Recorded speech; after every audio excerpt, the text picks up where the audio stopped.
Los periodistas. Saludo con afecto, con cariño, con emoción a don Fritz Glockner. ¿Cómo estás? ¿Qué tal, queridísimo? Pues bien, ahí vamos. Ya sabes que son tiempos de andar en chinga, pero como diría comúnmente, jodido pero contento, que es lo importante. Contento. Hay varias cosillas, no sé por dónde entrarle.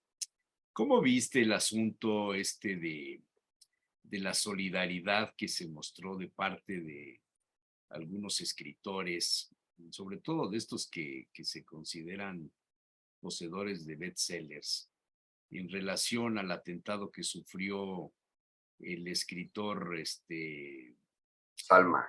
Salma Rushdie? ¿Qué enfoque le das a esto? No, bueno, como solidaridad genérica, pues, En ¿no? términos de la función, vamos, de que la libertad para poder escribir, ¿no? Sí, pero más allá de la famosa libertad para poder escribir, yo creo que hay una solidaridad elemental ante un atentado muy ridículo, muy estúpido. Yo no me imagino cómo se sucedió, digo, no hay video, hay video ya de Salman en el piso, ¿no? Pero la gravedad del atentado y el cumplimiento luego de 3 décadas de esta amenaza de que sus versos satánicos iban a cobrarle la vida, me parece ya de una situación tan retrógrada impresionante. Y bueno, evidentemente, digo, ahí hay que solidarizarse y creo que más allá de que el nombre, el bestseller o el no bestseller tengas o no calidad moral o no para andar solidarizando, creo que sí es un acto de que hay que estar atento y evitar que a nivel de la literatura se sigan dando esas situaciones ridículas. Estamos en el siglo XXI, por favor, ¿no? Sí. Esto fue el viernes pasado en Nueva York.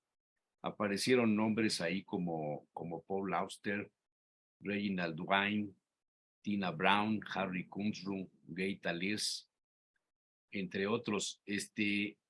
¿Podría ser que alguien se quiera montar en una situación de estas, previendo que les pueda pasar algo?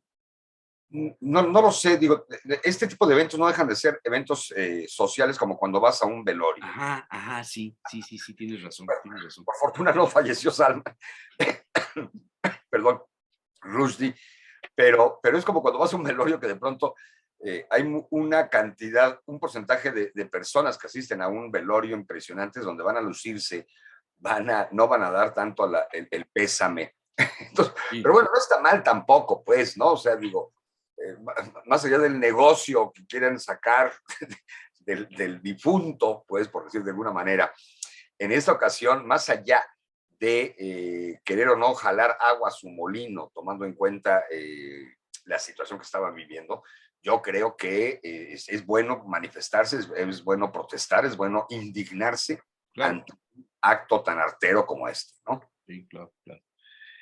¿Qué piensas de estos hechos, los hechos violentos que se han vivido en los últimos 10 días, 12 días? Lo que pasó en Mexicali, lo que pasó en Jalisco, lo que pasó en Celaya, el asesinato del hijo que es presidente municipal de Celaya. Hay una corriente de opinión, sobre todo muy recargada en algunos medios de los que tradicionalmente han estado muy ligados a los gobiernos federales del pasado. Hay una corriente, hay una generación en opinión pública, columnistas, escritores, notas periodísticas, gente que se busca para que declaren en función de este tema, y se habla de narcoterrorismo y se habla de una serie de cosas tremendas. El gobierno de la República no ha respondido directamente a las críticas de cada uno de estos. Ha hecho un comentario generalizado en función de que están exagerando la nota. ¿Te pareciera que se exagera la nota, Fitzgerald? A ver, me parece que se exagera el intento de colocar estos acontecimientos en el radar del imaginario colectivo, adjudicando responsabilidades a la estrategia de combate a la delincuencia del actual gobierno. ¿A qué me quiero referir? Evidentemente, es censurable lo que está sucediendo, por supuesto, pero evidentemente hay que clarificar que son eventos absolutamente planificados, calculados. No es la espontaneidad, no es Rosa de Luxemburgo con la espontaneidad social, o no es un operativo para intentar que no se detenga tal o cual capo, como ha sucedido en otras ocasiones. Recuerda, por ejemplo, principios del siglo XXI, durante el gobierno de Vicente Fox, cuando se suscita algo similar en Cuernavaca para la detención, porque iban a detener a un secuestrador. Y entonces las bases de apoyo organizan el desmadre para distraer a los cuerpos de seguridad y que pudiera escapar. O sea, son estrategias obvias, clásicas bueno, llamémoslo así, de terrorismo, donde las bases de apoyo de estos grupos criminales salen a la calle para defender, para distraer, y que se hayan suscitado de manera tan coordinada en los últimos días, sin un objetivo específico, salvo para supuestamente amedrentar a la población, o porque han sido giros que no han pagado la cuota de seguridad, de protección. Yo ahí tengo mis dudas, ¿eh? Entonces, estas versiones de que si estos actos han sido promovidos u organizados, hay quien dice incluso por parte del propio gobierno de Andrés Manuel, hay quien dice que son organizados por los opositores para incrementar la posibilidad de descrédito hacia la política de combate a la delincuencia. Lo que sí te digo es que me queda clarísimo que hay bases de apoyo, que para mí el resultado es ese, como siempre lo había yo dicho. Los cuerpos, los órganos de la delincuencia organizada fundamentalmente cuenta con bases de apoyo, como en su momento los movimientos armados ideológicos, la radicalización de izquierda, Lucio Cabañas, Genaro Vázquez Rojas. Pero es muy diferente. No, hablo de la composición. No, claro que hay diferencias. No Estoy comparando. Estoy hablando de la estrategia de que siempre cuentas con bases de apoyo. A eso me refiero. ¿Sí me explicó?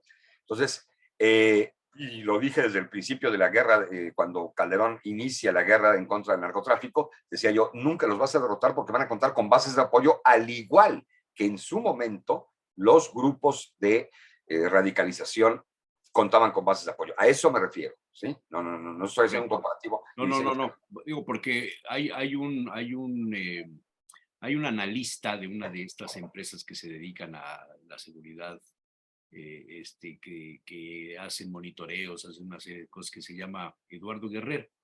La empresa se llama, ahorita te lo digo,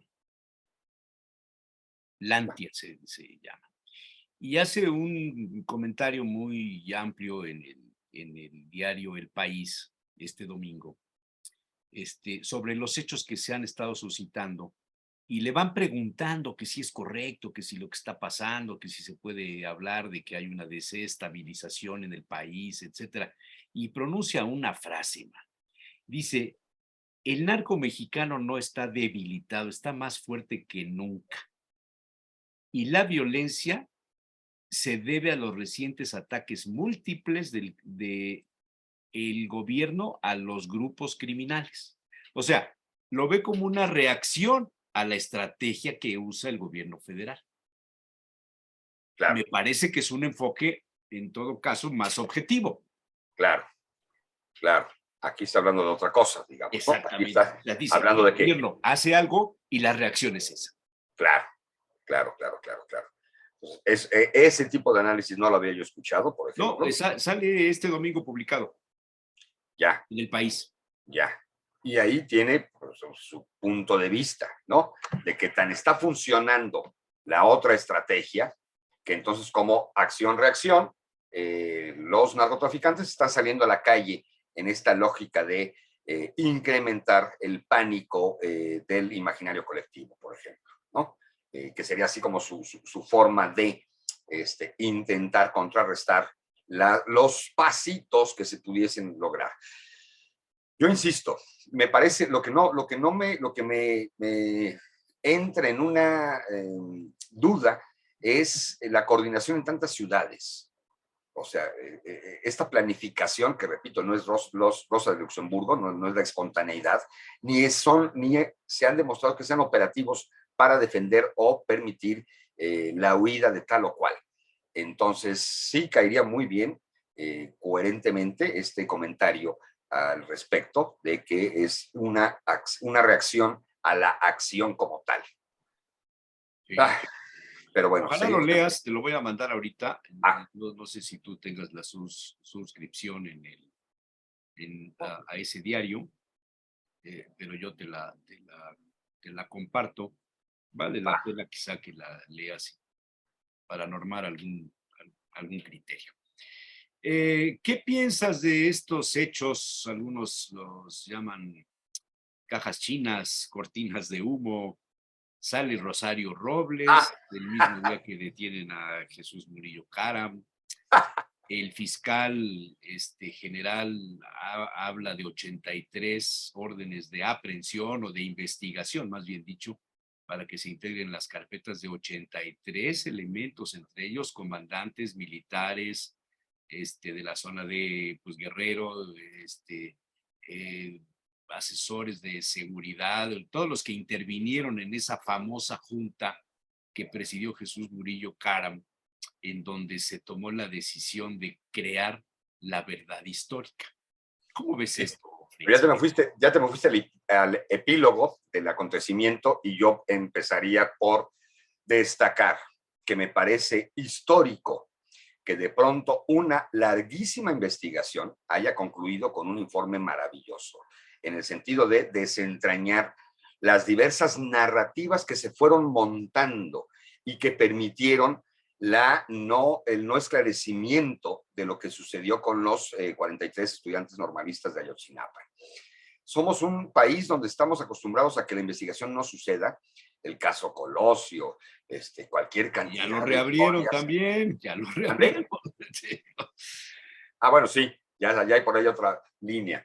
Pero entonces, a lo que voy, somos un país que estamos acostumbrados a que nunca tengamos la claridad del acontecimiento como tal y quiénes son los responsables o los creadores del hecho sangriento, de la desaparición y demás. Y entonces, este informe sí es un antecedente muy importante porque desmonta todas las narrativas. Esto de verdad histórica se convirtió en una situación tan ridícula cuando Murillo Karam sale a decirlo y sale a externar su cansancio. Recuerda esas Sí, que imágenes ridículas. hay dos versiones, ¿no? Una que realmente ya estaba cansado de las preguntas y esto, y la otra es que realmente estaba cansado.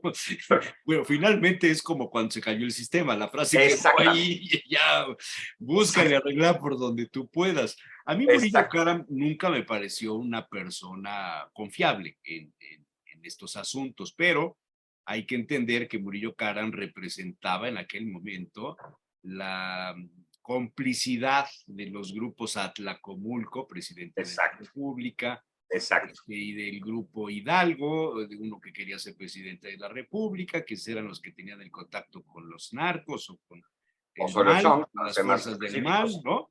Y entonces Murillo Karam era el hombre ideal para salir a decir todas estas cosas. Exacto. A mí lo que dijo Alejandro Encinas, que fue muy largo, la verdad no lo pude escuchar todo, pero eso de decir que están muertos, lo dijo Murillo Karam también en su momento. Sí, la verdad histórica. Yo creo que hay mucho también aquí de mercantilismo, de medrar con el escenario, de hacer creer que los van a encontrar vivos y que la verdad, pues digo, más vale de una vez puntualizar, decir, vivos no los vamos a encontrar, ahora vamos a buscar a los que ocultaron lo que pasó, a los que patrocinaron, y creo que Murillo Karam puede ser el hilo de la madera.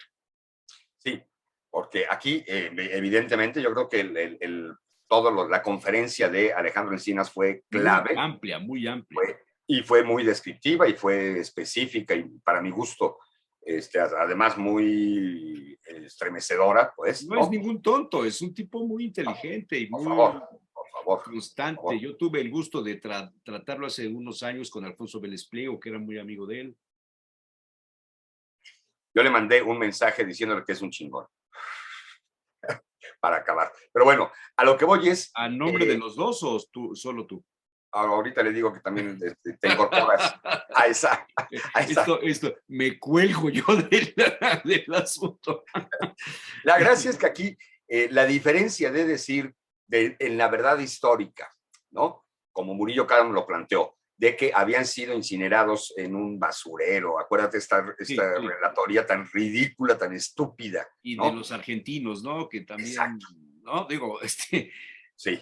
Entonces, a plantear que evidentemente han sido asesinados, o sea, ya no podemos decir que han sido, y por eso se plantea como crimen de Estado, por eso la narrativa de Alejandro es muy específica, en la lógica de que aquí ya no estamos pensando, obviamente, en que se va a haber posibilidad de localizarlos, ya no existen, por desgracia.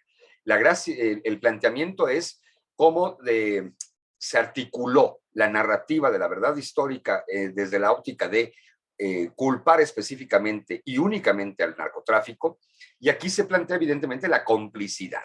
O sea, aquí hay una gran diferencia dentro de, el informe de Murillo Karam, verdad histórica, y el informe de Alejandro Encinas, asesinato de Estado. ¿Sí? Ahí hay crimen de Estado. Crimen de Estado. Perdón, crimen de Estado. No sé si es lo mismo, pero él dijo crimen de Estado. No, sí hay diferencia y sí, lo correcto es crimen de Estado. Entonces, en ese tenor, ¿por qué se está planteando crimen de Estado? Porque a final de cuentas, la muerte, el desvanecimiento de estas personas ocurre con la complicidad, con el ocultar la información y con ir colocando capas de distracción en tanto los hechos reales y para evitar la complicidad de ciertos cuerpos de seguridad, policía municipal, policía estatal, policía federal y ejército. Recuerda perfectamente que en la verdad histórica no se toca al ejército ni de broma, ¿sí?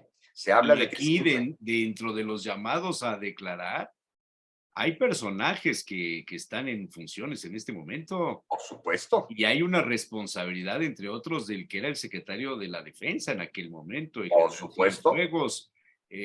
Omar García Harfuch también estuvo en la reunión. El hoy secretario de Marina era el delegado de la Secretaría de Marina en el estado de Guerrero, etcétera.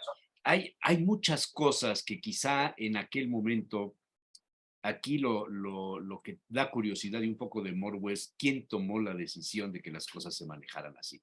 Murillo Karam, el secretario de Gobernación, el presidente de la República. No lo subiría hasta el caso de Peña Nieto, porque ni siquiera tiene la inteligencia como para... Yo creo que aquí fue delegado...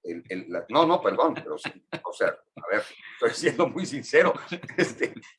Y yo creo que aquí evidentemente fueron estos secretarios de Estado, estas personalidades las que fueron tomando la decisión. A ver, es como cuando estás en una pirámide de mando y lo que te informaron, ¿sí? Y lo que te van diciendo y las acciones que se fueron tomando y la realidad que te están comunicando difiere de lo que es en realidad y la determinación se adjudica como responsabilidad a el secretario. O sea, yo creo que ni siquiera le comentaron cómo estaban las cosas, y no que esté yo exculpando a Peña Nieto, ni mucho menos, por ser taradín, sino simplemente estoy planteando que no le interesaba el tema. O no le informaron todo lo que estaba pasando. Es a lo que voy. Suceder. Porque esto de que un militar estaba de infiltrado entre los alumnos, entre el alumnado.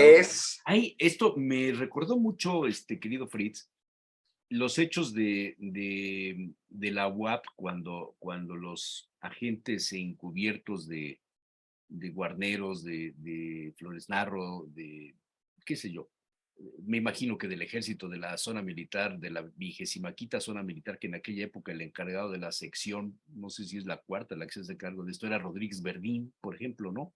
Posterior, pero antes, ya acabas de decir, Flores Narro. No, Flores Narro, sí, bueno, pero él no era de la zona militar. No, pero tenía que ver. Era funcionario, era el encargado. No, en los 60s, Flores Narro estaba en el ejército. De los 60s no lo sé, yo te hablo de más adelante, de los 70s, vamos. Ya. Pero bueno, al final de cuentas, ¿no? Olvídate de los nombres, los hechos. El ejército sí tenía personal infiltrado en la universidad. Claro. Como lo tuvo infiltrado en la iniciativa privada, en muchas cosas, porque se le consideraba a la universidad, a las universidades en el país, a las públicas, se les consideraba dentro de la agenda de riesgos de la seguridad nacional, por los movimientos revolucionarios, por la presencia de los grupos subversivos, por el Partido Comunista, por lo que tú quieras. Exacto. Y aquí por fin sale a la luz este asunto, que me parece que es interesante destacarlo, que oficialmente el gobierno de México está reconociendo que el ejército tenía o tiene o tuvo o tendrá o seguirá teniendo en este momento elementos infiltrados en asuntos que ni nos imaginamos. Así es, así es. Y mayor responsabilidad aún cuando insiste Alejandro diciendo no se aplicaron los protocolos para salvaguardar la seguridad de su agente infiltrado y que si se hubieran activado los protocolos se hubiera salvado a todos los estudiantes.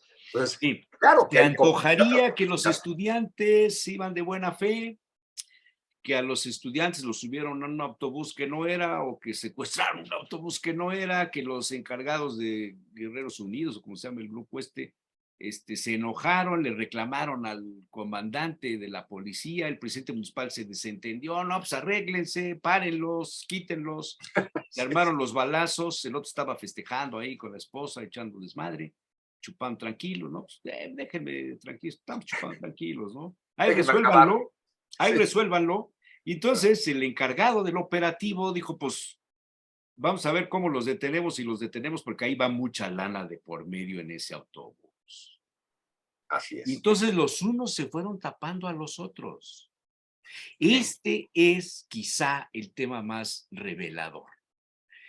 El reconocer el gobierno, reconocer el sistema de complicidades para encubrir las maldades. Exacto. Eso me y parece. es ahí donde destaco la trascendencia, la importancia del informe Ayotzinapa. Más allá de que si ya estamos viendo o no a Murillo Karam entrar a prisión y ya está en la cárcel. Bueno, está al mismo tiempo, no, me refiero a por donde empezaste, al mismo tiempo, el mismo día, por la noche. Sale Rosario Robles. ¿Tendrá alguna relación? ¿Tiene un significado? ¿Por qué sale Rosario ahorita? Ahí me queda claro que fue falta de cálculo político, mediático y demás, ¿no? Porque ambas noticias terminan empalmándose y pareciera que fue moneda de cambio, ¿no? Y estos memes del partido de fútbol donde, bueno, tiempo fuera, sale Rosario, entra Murillo. Al juego mediático es curioso, pero bueno. Fíjate, hoy domingo, estamos grabando domingo, luego lo digo porque a veces pasan eventos entre el día que grabamos, claro, y el momento en que sale al aire. Rosario Robles escribe este domingo en el Universal, 3 años. Tal vez esa sea la razón por la que llegué a Santa Marta. Conocí la injusticia y desigualdad en la que viven las comunidades más pobres de nuestro país, porque las visité e impulsé programas que tendían a fortalecer sus derechos. Escribe una columna interesantísima, ¿quién seguirá como señalado de la estafa maestra? Aquí hay un poblano que dice que está escondido en su rancho, y hay otros por ahí, y esto me lleva a la denuncia que hizo Lidia Cacho, quizá no tenga nada que ver con el asunto, de que Mario Marín está a punto de conseguir un amparo para salir libre. Y entonces yo digo, oye, pues al rato hasta Euquip va a salir, y López Zavala, y entonces luego los vamos a ver ahí en alguna reunión, en alguna comida, echando el trago. Perdón, pero pues es que uno ya no sabe ni qué pensar. No me atrevo a hacer futurismo de quién pueda seguir saliendo, quién pueda seguir entrando. Lo que sí me parece clarísimo es que estamos en un momento histórico donde parte de la impunidad se está resquebrajando. Sí, y eso es importante. De alguna u otra manera, cuando hubiéramos pensado en ser testigos de un informe como el de Ayotzinapa, donde se desmontaron las narrativas, donde se generó y se evidenciaron las complicidades, y donde incluso un ex procurador de justicia es convocado a declarar y a guardarse un ratito no sé qué tiempo vaya a estar en la cárcel, no sé si le vayan a fincar o no Es un responsabilidades. hombre mayor ya, ¿no? Sí, Está medio enfermo, en fin, quizá puedan alegar eso, pero mientras le están sacando todas las cosas que tienen que sacarle. exactamente, exactamente, repito.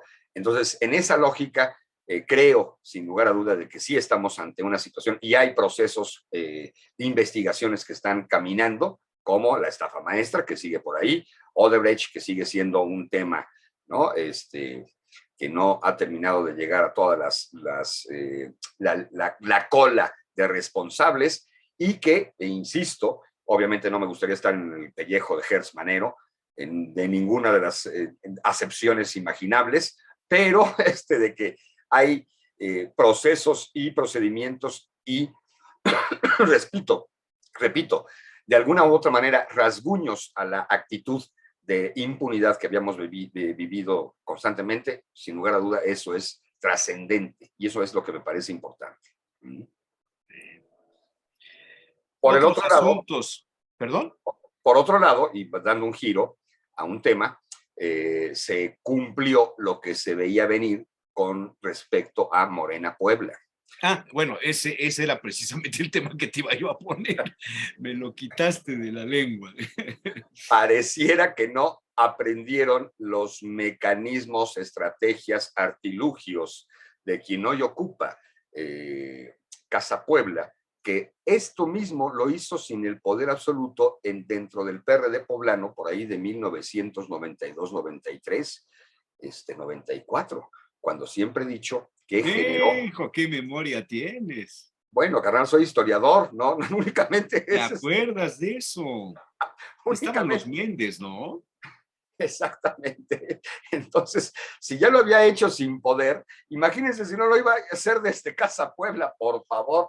¿Quién se vio tan absolutamente inocente? ¿Dónde estuvo la inocentada de que evidentemente el control del partido, aunque él, cuando digo a él, no, hay que decir el nombre como tal, cuando Luis Miguel Barbosa gana la gubernatura de Puebla y no se asume como miembro de Morena ni como militante, e incluso planteaba el respeto al instituto político debido a que no era militante como tal, a pesar de haber sido electo o haber sido gobernador por las siglas de ese partido político y de manifestar su respeto a la institución. Era obvio, lógico que, y ya había dado muestras de querer asaltar las oficinas de Morena en Puebla, y ahora evidentemente todo termina de su lado.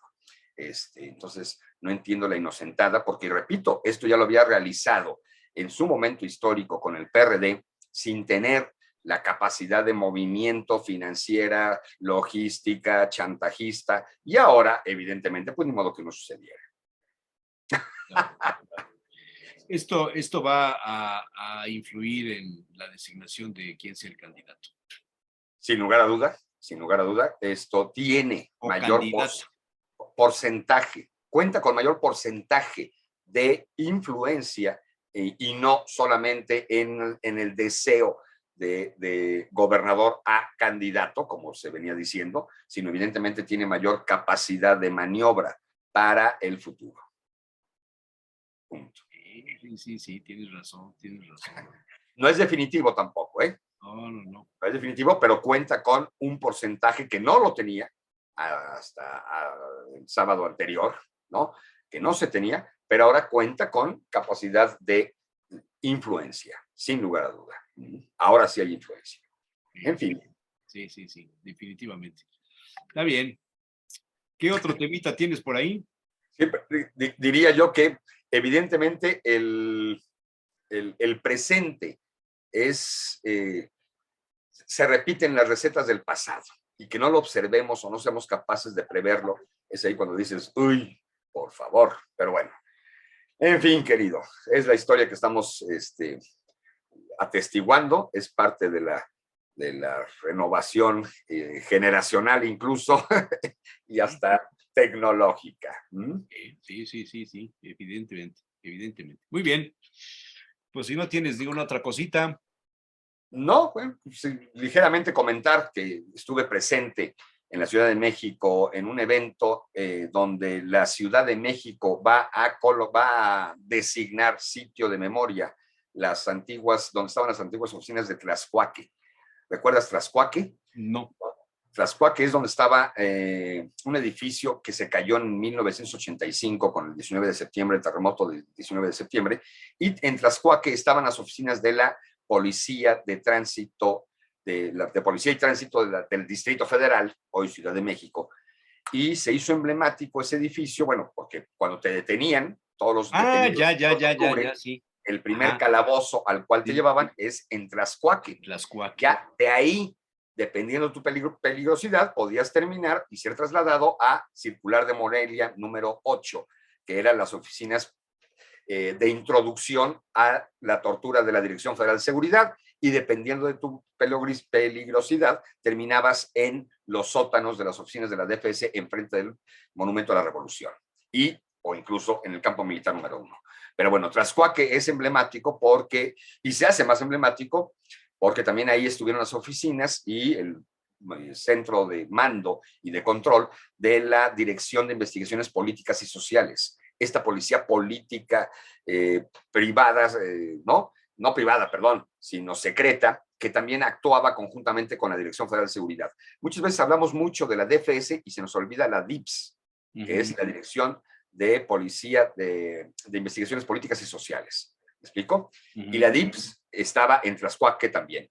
Y por último, termina siendo mucho más legendario Tlaxcuaque, más allá de la represión y demás, porque desde ahí, evidentemente, dirigía la policía durante el sexenio de José López Portillo, el Negro Durazo, el cual mandó hacer no retablo, una imagen de la Virgen de Guadalupe, una microcapillita que quedaba donde, cuando él bajaba de sus oficinas para persinarse y llegar a los sótanos donde estaba su automóvil cada vez que entraba y salía de esas oficinas.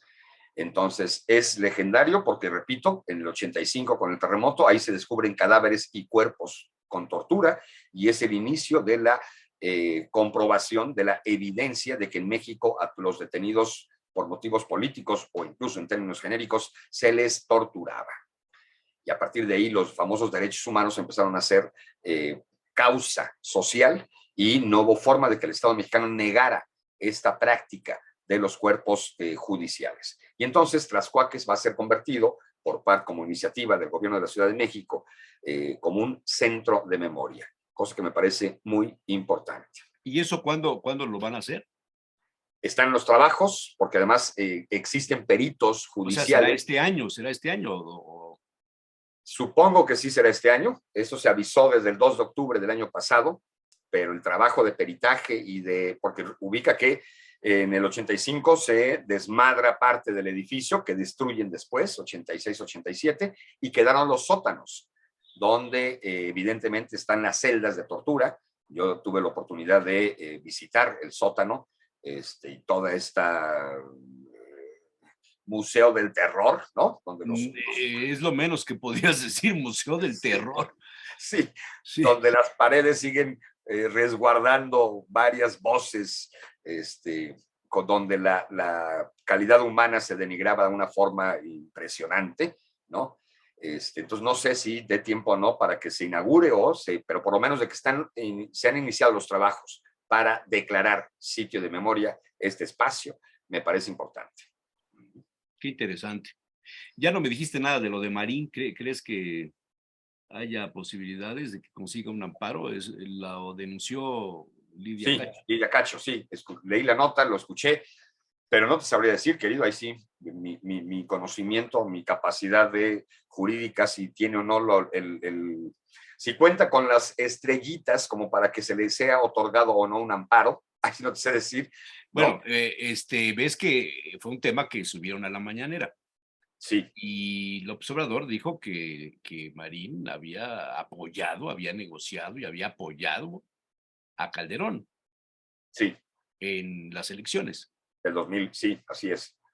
Del 2002, bueno, a Calderón en el 6 y en el 12 a Peña, también tuvo influencia, ¿no? Sí, pero bueno, lo que voy es... en concreto a eso. Claro. Sí. Sí, cuando el fraude, digamos, ¿no? Ajá, cuando el voto por voto, casilla por casilla. Exactamente. Pero bueno, aquí más que el aspecto político, yo creo que tiene que ver con el aspecto judicial, no te sabría decir. Y ver a Marín en la calle, pues sería, como ya se va a Bueno, ver. yo creo que no, si llegara a suceder esto, a mí me parecería desafortunadísimo que se pavoneara caminando en la calle, ¿no? O sea, No, yo creo que ahí hay cosas que, o sea, vete a vivir a otra parte, no, sí, me sí, refería en libertad, pues, más que verlo paseando por el Zócalo de la Ciudad de Puebla, por el Zócalo de la Ciudad de México. Es digo, evidente que son son tan personajes. descarados son tan descarados que en un descuido, les vale, ¿no? No creo, ¿eh? No creo porque su referencia social, yo creo que sí es muy desagradable. Digo, a final de cuentas no lo habíamos visto, pero sí estuviste enterado, ¿no? Del abucheo a Manuel A ver, Bartlett. yo lo pongo en duda, porque mira, los que saben usar un teléfono y toman una foto, si dejan el dedo sostenido sobre la cosita en donde tomas la foto, se graba, o sea, se hace video. A Sí, mí me hubiera parecido cierto el tema si hubiera sido un video lo que vimos y no lo que sacaron una foto de Julia y de Bartlett que van entrando o van saliendo, no se sabe, pero, saliendo, según. pero La crónica que yo leí, sí, sí, sí, yo también la leí, pero no hay gritos, no hay audio, no hay nada. mm, Entonces pongo en duda, perdón, pero pongo en duda. Yo conozco a Julia hace muchos años, desde que comenzó en el ayuntamiento con Victoriano Álvarez, que se casó después con el que era tesorero en el ayuntamiento, con Carlos de Regil. Y Julia, mira, pese a ser Abdala, y las Abdala luego son así de una impronta fuerte, pero no la creo capaz de armar un escándalo así. O sea, creo que lo siento muy manipulado el asunto para ya, comprometer a Bartlett en el tema. en el abucheo. Quizá haya sido cierto en otro momento, quizá, no lo sé, pero lo siento como desdibujadón, Ok, que no sí, le doy corrido, credibilidad, pero bueno, exagerada la nota. Pero pues lo que sí te puedo creo que decir, sí. y no voy a dar nombres, Sí. pero en algún momento determinado, yo tomando café con un personaje en los portales, la gente, por lo menos hubo 3 mentadas de madre que la gente, el transeúnte, le profirió a mi acompañante. A lo que voy es, Político, no voy a dar nombres, no voy a dar claves, no, no voy a nomás digo que explotar, si era político, a lo mejor no, estabas no con voy a un dar nombres, artista, con un no voy a dar luchador o con... profesiones, únicamente estoy diciendo que de pronto yo que no me lo imaginaba, fui testigo de cómo en un área pública la gente se acuerda de que hiciste tal o cual a su consideración maldad o chingadera y la gente se voltea y le mienta a la madre. No voy a decir si era deportista, político, no voy a dar ninguna seña para que logres descifrar de quién estoy hablando, pero a lo que voy es que la gente, el transeúnte sí tiene memoria, ¿no? Y de pronto cuando los ven a alguien de esa magnitud en la calle, pues sí tiene respuestas. Entonces a eso me refería yo que no creería yo que Bueno, si Marín sale. yo contaba en alguna entrevista que alguna vez me, me fui a tomar un café con un personaje que vende computadoras y que acababa de regresar de un viaje y me dijo que en el crucero que él había tomado se encontró con un agente que le había contado del incidente que sucedió en el mismo crucero, pero que él no vio, pero que le tocó que le contaran, que se subió al crucero López Portillo con Sasha y que le gritaron ladrón y le empezaron a ladrar con perro. En fin, muy bien, querido. Parte de las Mira, estaba historias. yo buscando una foto para ponértela, pero ya la perdí, Mauricio. Aquí está, mira. Esta está borrosa, pero te la pongo porque, oye, ¿por qué no me deja? Es una foto que te va a traer gratos recuerdos. pero de pronto se borra la... Acá está. A ver, ahí la voy a poner y voy a intentar Compartir. compartírtela. Está borrosa por desgracia, mira. Por desgracia está borrosa. 2010. Qué pena que esté borrosa, ¿verdad? Sí, sí, sí, sí. Muy bien, padrísimo. ¿Eh? Qué joven eras. Ajá, bueno, también Cuauhtémoc, hasta Cuauhtémoc. Que por cierto está concediendo una serie de entrevistas a varios medios y está marcando una postura muy interesante y no precisamente favorable al observador. No, bueno, eso ya es por demás sabido, ¿no? Esa diferencia de opiniones ya es histórica y no ha menguado y evidentemente tiene todo el derecho Cuauhtémoc de externar lo Tiene que ve. autoridad moral. Exacto, Sí. a pesar de que su hijo, Lázaro, sea el jefe de, Sí, de asesores. de asesores. ¿No? Así es. Pues a ver ¿no? si lo asesora. ¿A quién? ¿A Bueno. Cuauhtémoc o a Andrés? O a Te mando un nosotros. fuerte abrazo, me adelanto a tu cumpleaños. Sí, para cuando se Deseo esté. que vivas muchos años más, que sigas siendo feliz, productivo, Eso, chingado. que no te olvides del pueblo. Al que Soy te pueblo, debes, güey. ¿Cómo o sea, me voy a a olvidar tus si soy? lectores, ¿Eh? recordarte que eres mortal, que ya nada más te Absolutamente. quedan 3 años en el poder absoluto. No, eso nunca ha sido idea. Y para mí nunca me Que quedan 3 después años. de eso seguirás siendo un ciudadano de a pie usando el metro. Por fortuna lo sigo usando. Ahí te Ya sé que equivocas. sigues usando el metro, pero te lo tengo que decir. Te equivocas absolutamente, güey. Ya lo vas a Sigo tener en usando el boato metro, de sigo. chofer, de secretaria ejecutiva, Ni de broma. O sea, se ve que no me conoces, se ve que no has ido a mi de tu oficina, mayordomo que te te ve que viste no has todos ido a la los oficina. días. O sea, nada más estás ¿Cómo voy a ir a tu oficina si hociconeando, no sé ni nada más dónde está tu estás oficina? ¿Dónde es tu difamando. oficina? Ceilán 450, ¿Y eso por dónde queda? Colonia Euskadi, Euskadi, como alcaldía, las llantas. alcaldía Azcapotzalco. No, pues un día me llevas, ¿no? Porque yo me pierdo ahí. Tomas tu metro como lo tomo yo. Me mandas al chofer, me mandas al chofer. Bueno, ¿Eh? Fritz, abrazo por adelantado, gracias. Gracias, el día de mañana es mi cumpleaños. Gracias. Gracias. Ya que estamos de presumidos, pues vamos a terminar diciendo que mañana Los miércoles regalos pueden 24. mandármelos a mí y yo se los entrego, ¿eh? ¿Cómo? Los regalos me los pueden mandar a mí que yo te los entrego. No, por favor, no. Ya lo Espérate, conocen. déjame cortar eso. Bueno, adiós. Abrazotes. Igualmente. Saludos a tus mujeres. Gracias.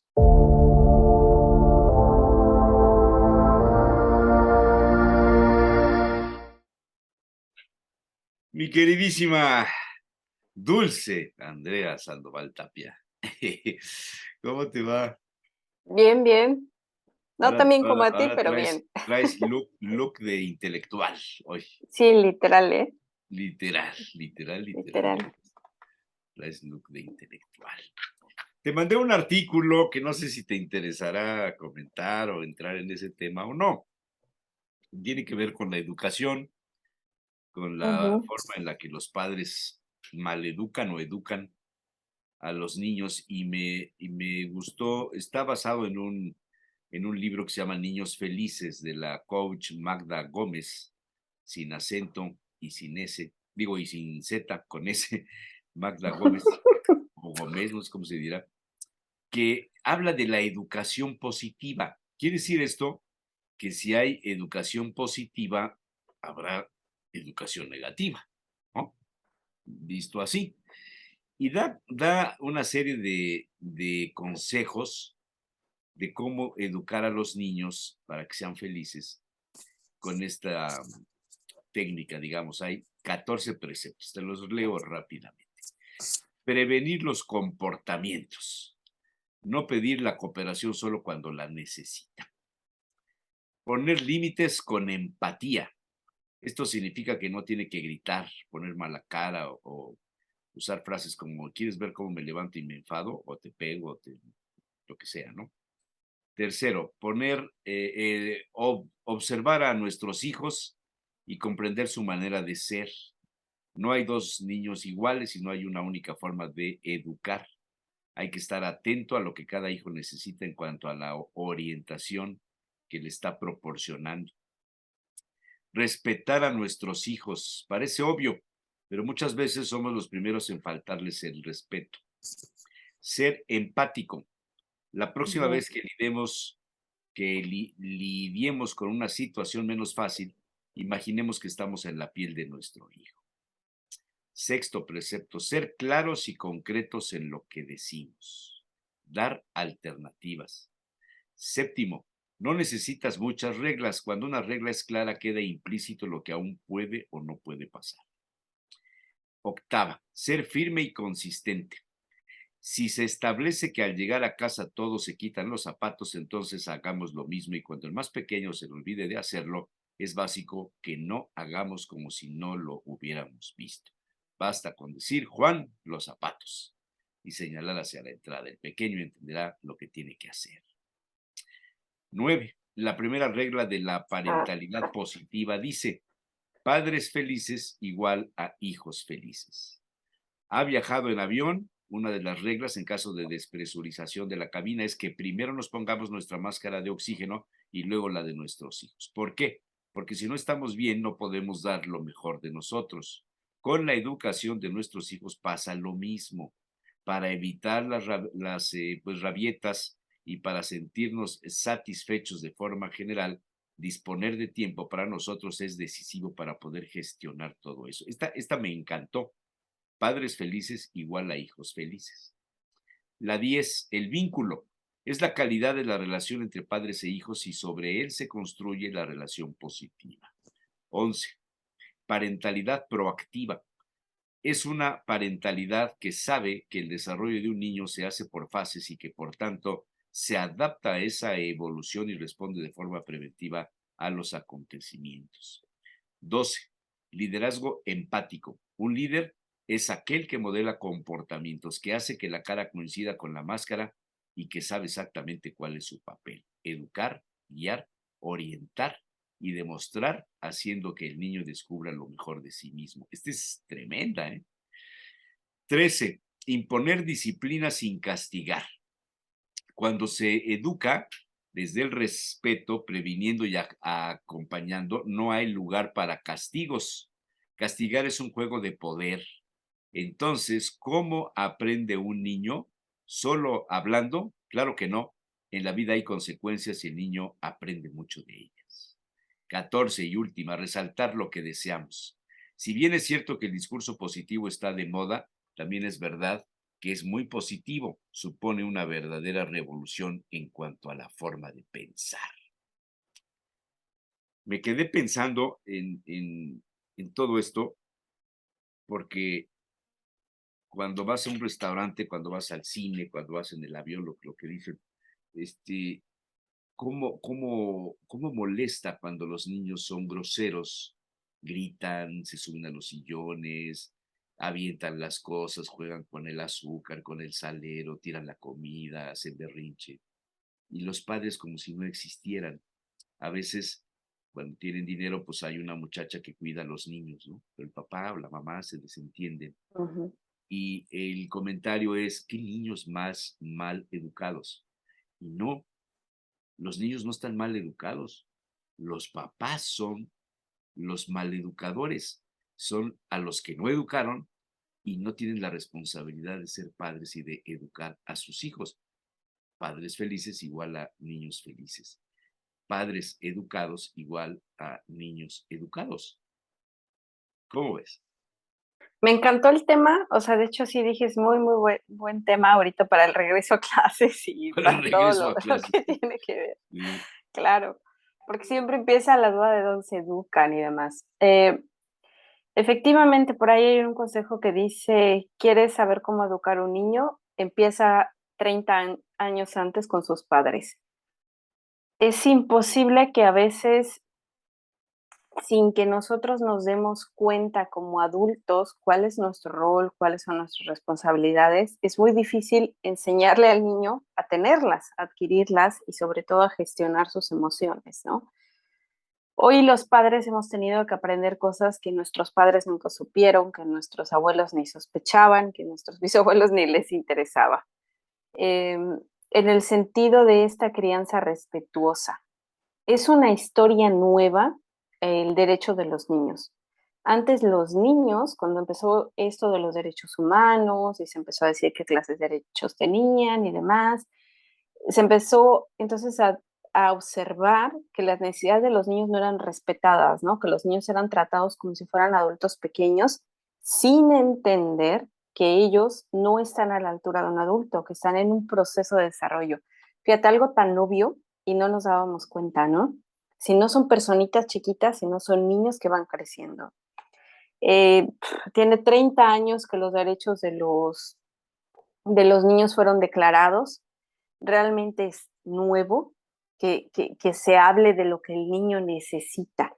Hace generaciones atrás no se sabía, ¿no? Yo todavía, que supero los 30, obviamente, pues no era algo que se hablara, que saliera en la televisión o en las revistas o en programas como el tuyo. Por eso siempre es bueno tratar de estos temas, ¿no? Desgraciadamente, por no saber estas necesidades de los niños, por no saber cómo tratarlos en estos 14 puntos que son muy buenos, hemos lastimado mucho a los niños, con el derecho de decir, pues yo los educo como quiera, ¿no? Pues son mis hijos. Sí, hay gente que dice, pues si quieren me los como, ¿no? O sea, en este plan de yo hago con ellos lo que quiera. Sobre los estilos de paternidad también no es viejo, es nuevo que se aprenda en las escuelas, que sepas si eres un padre autoritario, si eres un padre con autoridad, si eres un padre permisivo, si eres un padre negligente, ¿no? Antes los adultos tenían el derecho de ser el padre que quisieran ser. Y la gente decía, pues sí, mal que bien es tu padre, ¿no? O es tu madre. Entonces, la forma en que tratamos anteriormente a los niños nos lleva a darnos cuenta que tienen necesidades como las que pusiste muy bien, y a mí también me gusta mucho esta parte del respeto, la empatía, la conexión y sobre todo entender que a veces tu hijo tiene otra forma de ser. Esto es algo con lo que todavía tenemos que lidiar. Podemos ser padres, pues más o menos modernos, buena gente, leemos, compramos libros, escuchamos programas como el tuyo en este momento, pero entender que tu hijo tiene otras necesidades, otro modelo, que a lo mejor eres mamá de una niña que no le gustan los vestidos, que prefiere correr, y no estoy diciendo que sea otra cosa, simplemente hay niñas que no se sienten cómodas de rosa, prefieren otros colores, que no encajan en la idea que nosotros teníamos de un hijo o una hija. Y en vez de respetar su forma de ser, los queremos hacer como el hijo que estaba en nuestra cabeza, ¿no? Yo cuando tenga un niño lo voy a poner y lo voy a hacer, y cuando tenga una niña, esa forma y esa expectativa que tenemos a veces aplasta la manera de ser del niño, ¿no? Tú quieres un niño fuerte, ¿no? Un niño todoterreno, un 4x4, que si se enloda, si llueve, si todo, si se entró, no se enferme, o sea, que esté bien, y resulta que tienes un niño más sensible, un niño que se interesa por otras cosas, un niño que llora fácilmente. Esa es la primera, diría, uno de los primeros retos que tenemos en la realidad de cómo es Qué nuestro hijo, fuerte, qué fuerte ¿no? esto que estás diciendo, ¿no? O sea, el padre que quiere que su hijo sea futbolista, Ujú. el niño quiere ser artista o quiere ser bailarín de danza clásica o qué sé yo, otra O cosa cualquier diferente, otra ¿no? cosa. Sí, sí, claro. O no es tan fuerte o no se parece a ti. Hay hijos que no se parecen nada a sus padres. Hay papás muy callados, muy tranquilos, y el hijo no para de hablar y súper sociable y saludando a todo el mundo. Entonces, el respetar la forma de ser del hijo creo que es algo constante, ¿no? Por eso es que lo estoy como rescatando, porque Mm, llega la adolescencia y tiene otra forma de ser, sigue sí, modas, sí, sí, sigue cosas, sí. y tú vuelves a entrar como que en problemas, ¿no? Y una cosa muy importante de estas 14 reglas que me gusta mucho es, si las seguimos, no, la recompensa no es que seamos buenos padres, la recompensa es que nuestros hijos tengan salud mental. ¿Por qué? Porque todo lo que dice, no lo hagas, no lo humilles, no lo compares, con la idea que tú tenías o con otros niños, respeta su propio proceso, no lo lastimes. Todo eso al final no es que vas a tener un buen hijo de dieces y que se porte bien y que no te dé problemas, sino que vas a tener un hijo con una salud mental que le permita entonces entrar en una sociedad que de alguna forma, quieras o no, siempre tiene algún tipo de enfermedad, ¿no? Desde el bullying, la violencia, depende de dónde esté, ¿no? Desde el estrés, y entonces lo haces fuerte mental y emocionalmente para conectar con un mundo que muchas veces va a desafiar y va a poner al filo su salud mental. Niños que en algún momento, pues en tempranas edades tienen ansiedad, tienen estrés, niños que obviamente evidencian que son sensibles y empiezan a tener problemas, ¿no? Como, pues sí, muchas veces que mojan la cama, que lloran, tienen regresiones, si ya se lavaban los dientes ahora no quieren. Entonces, todo eso obedece a algo en donde el niño está necesitando un apoyo emocional. Si nosotros seguimos estas reglas que decías, al final le damos lo que necesita en cada etapa para mantener su salud mental. Y también de alguna forma les generamos esa autoestima, esa autorregulación, para no caer en un mundo tan fácil que nosotros no lo conocemos de niños, que son las redes sociales en donde están estos retos, en donde están estas cosas que pasan y donde están los peligros, ¿no? Y esto lo digo pensando un poco en los niños que desafortunadamente pues han fallecido o se han lastimado o han caído en estos retos virales y sí, por seguir el reto hoy tienen alguna discapacidad o ya no se encuentran aquí, ¿no? Entonces, hoy los padres necesitamos ser como que super padres y tener todo este kit de las técnicas que decías para poder hacer frente a esto, porque si no, no van a sobrevivir a lo que viene. El mundo real es fuerte y el mundo virtual lo es aún más. Si no los preparamos para esto, no van a llegar, ¿no? Y una de las cosas que a lo mejor tenemos muy arraigadas en la cultura, pues sí, occidental, es el hecho de que lastimando a un niño se va a hacer fuerte. La Pégale letra dos con sangre nalgadas, entra. pégale dos nalgadas, déjalo llorar, no vayas luego, mira sus berrinches. O yo que tú agarraba y lo sentaba y le decía y lo castigaba. Tenemos la idea de que lastimar a un niño lo hace mejor, lo hace bueno. Hay estudios que dicen desde antes, estoy hablando desde 1932, cuando el psicoanalista Ferenczi dijo, esto es una conferencia que fue censurada mucho tiempo por Freud, ¿eh? Para que esto se tradujera y se colara en los espacios académicos, tardó mucho tiempo, casi 50 años que esto que te voy a decir no estaba en los libros, ¿no? Y es el hecho de que hay una confusión entre el niño y el adulto. El adulto no entiende el lenguaje del niño y las cosas que necesita eh, y cómo las pide a través de la ternura y el amor. Y entonces el adulto lo confunde, el que piensa, y esto era directamente para Freud cuando hablaba de las etapas psicosexuales, Ferenczi le tira y le dice que no, que es parte de su ternura y que es parte del amor y que lo está confundiendo y que no va para allá. Y justo él pide uno de los puntos que tú estabas diciendo, la empatía y el respeto por lo que el niño está sintiendo. Y en cambio Freud pues hacía otro tipo de análisis y decía, no, sí, el complejo de Edipo y que el niño quiera a la mamá y que esto, y se metió por todo este rollo, ¿no? Que si tiene una fijación oral, que si aquello. Y él decía, no, escucha al niño. Después de él, para mí, alguien muy importante que viene a darle voz a los niños es María Montessori. Cuando Ajá. ella dice, sigue al niño, él puede aprender solo, se puede regular. Una de las cosas que dijo María Montessori a mí me encanta es cuando dice, los niños me han enseñado que la libertad conlleva disciplina y son capaces de hacer eso, son capaces de autodisciplinarse. María Montessori no recibió lo que hoy tenemos por mente como una escuela Montessori con todo equipado y niños bien. No, eran los niños que nadie quería educar. Con los pocos recursos que ella tenía para mantener esa institución, Los ella niños que logró, nadie quería educar. no, eran niños considerados problema, difíciles, que tenían pues algún retraso o alguna cosa, no sabían socializar, niños con trauma.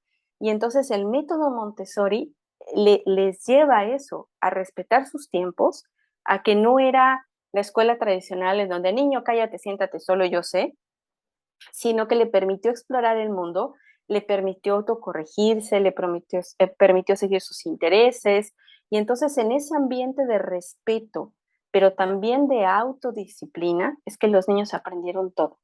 Y tú ves la diferencia muchas veces entre un niño Montessori, obviamente un adulto Montessori, y uno que fue a una escuela tradicional. En la escuela tradicional, por lo regular, te enseñan que deberías sentir vergüenza por tus errores, que deberías de esforzarte más, que no es suficiente, que hay otros mejores que tú. Y en cambio, los Montessori buscan la forma de hacer las cosas mejor con los recursos que tienen.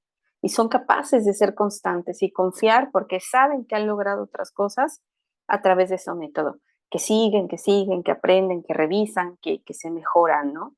Entonces, lo mismo aplica en la crianza con los papás.